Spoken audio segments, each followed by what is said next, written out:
Hi, this is Seymour Duncan from Seymour Studio here in Santa Barbara.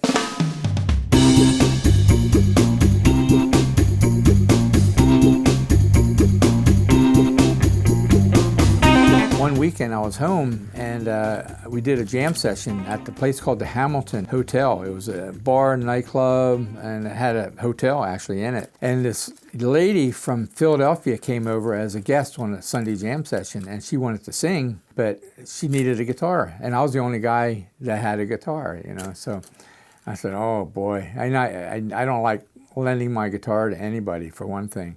And everybody sort of pressured me into doing it, you know. And so I lent her my guitar, my Telecaster. And I was using A-tenor banjos for the high E string, and I moved the black diamond strings. I would get rid of the bottom E and use the A string as the bottom E on the guitar. And then I would put an A-tenor banjo on the high E string. They were light strings. So anyway, she got up, did a couple of country songs and everything. And then when I got up to play, I said, where's my string? You know, it looked like I had 5 strings over the pickup. What happened, she was strumming so hard, she got it lodged into the bridge pickup of my Telecaster pickup. So it got wrapped around the edge of the flatwork and lodged into the coil. So it destroyed my 56 Tele pickup. So I was devastated. I said, oh man. So that's when I went to school that Monday, and I was trying to look at it under a microscope, you know, in biology class. I was supposed to be dissecting a frog. The teacher comes up and she says, what are you doing there? What are you doing? What do you have under your microscope? Doesn't look like a frog to me, you know. And I said, oh, you know, I said, somebody borrowed my guitar over the weekend and broke it, you know, got the guitar string lodged into it. So I was taking it all apart. So I came back after school, and I went in and I was pulling it apart. I could see all these like little pieces of hair that were like broken off and everything.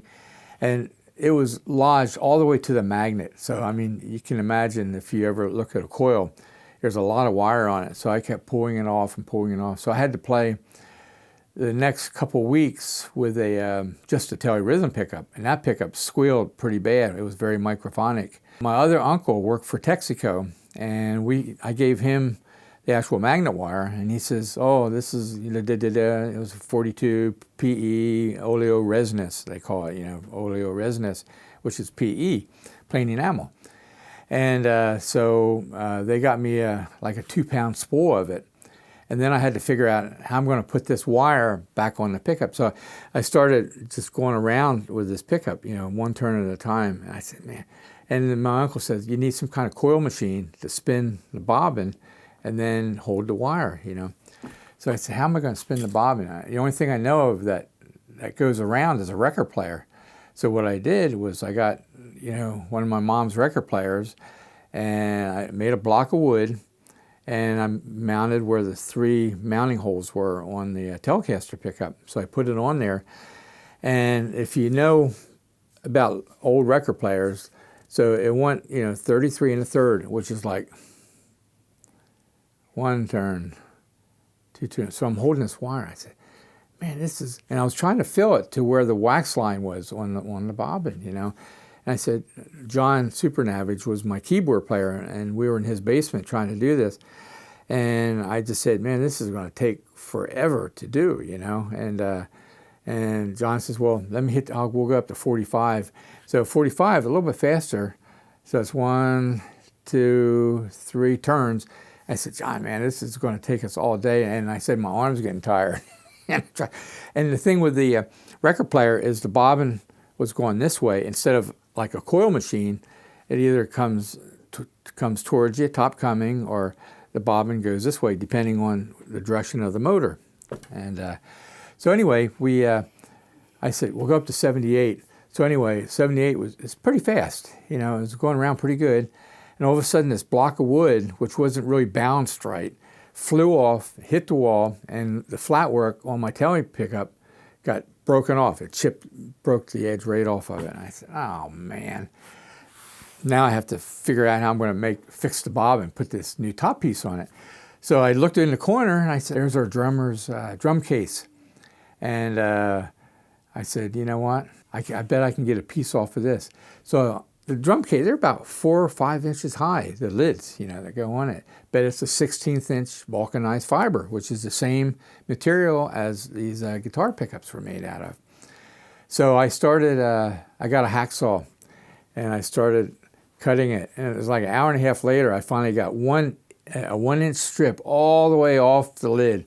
So you couldn't tell that anything was taken off this lid, Till later, my drummer found out about it, and he didn't really appreciate it too much, But it was the beginning of fabricating the pickups and everything. So I had to figure out how to do it, And so I cut the strip. I had sandpaper and a file, and I got the shape right. And then I had to figure out, I had to put the holes in it. So I traced the original bobbin top, and I got the 5 holes, and then I flipped it over where the broken piece was taken off, and then I could do the 6th hole where the spacing was. Then I used a nail, and I had to tap the center of it, and then I used a fine drill to go do the first pilot hole, and then I would keep getting bigger and bigger and bigger till I got to 3/16 inch, which is the size of the magnet, so that I had to slide this over, So after I got done, I had it all smoothed out and all polished and everything great. So I pressed it on, and then I used Duco cement to make sure it would stay on real tight and everything, And then I went back to winding it 45 on the record machine. So after a day of trying to make this pickup, we figured out a lot of things, and that was my first pickup. But what I didn't do yet was I didn't put it in paraffin in a wax pot to saturate it so it wouldn't feed back or be microphonics or anything. So at the time we were playing at the shore. I was playing with Levon and the Hawks. They were on the other stage. So anyway, we played that night, and Robbie Robertson, we were looking at each guitarist. He says, "Your guitar sounds a lot fatter than mine." I said, "I don't know. I filled it up to the wax line. And I realized I put more wire on the pickup, so I wound it maybe another 1,000 turns on it. So it made it a little bit, had more output. And then when I came back, I remembered that when I took the string off, it had this black wax on it and everything. So I got candle wax and I just soaked it in that, and that solved my feedback problem. And that guitar, to this day, I never knew what ever happened to it. So it's in New Jersey somewhere, but it was my first attempt at winding pickups, which is cool, and and that started everything. But the vulcanized fiber, like you can look here, these are some of the different models and type of pickups that we make, And this material is a vulcanized fiber, which is really kind of cool. And MJ pulled this out of one of her travel bags, and to show us what all the material, all the different shapes.